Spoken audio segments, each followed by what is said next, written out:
Alam niyo ba na after 3 days na gumawa tayo ng toge, ay nagagawa na tayo ng Shanghai na toge. So ito na siya. Titikman natin yan din gumawa para ako ng sawang. Yan o. Yan natin lumpiang toge. Guys, kung paano ko ginawa, tara samahan niyo ako.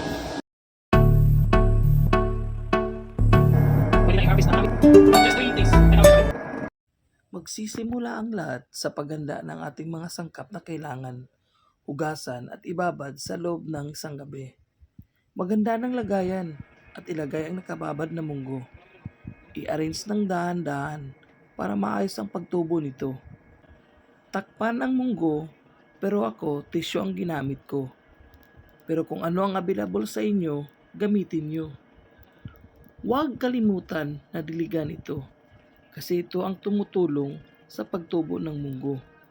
Sa umaga, sa gabi, at bago ka magprangko.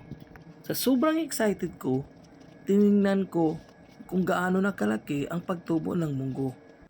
Nasa pangalawang araw na tayo. Huwag na huwag kalimutan ang pagdilig nito. Sa umaga, tanghali, at gabi.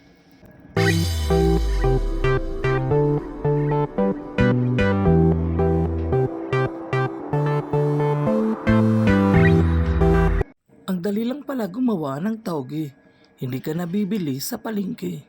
Sundan nyo lang ang mga steps na ginagawa ko. Sa loob ng kunting panahon, ayan, mag-harvest na tayo. In just 3 days, may tauge ka na. Diskarte lang pala sa kusina ang kailangan dito. Tuwang-tuwa si Kuya Yorminyo kasi may na-share na naman ako at naibahagi sa inyo. Guys, in just 3 days, nandito na yung toge natin. Yan o. Mag-harvest na tayo ng toge. Yan. O.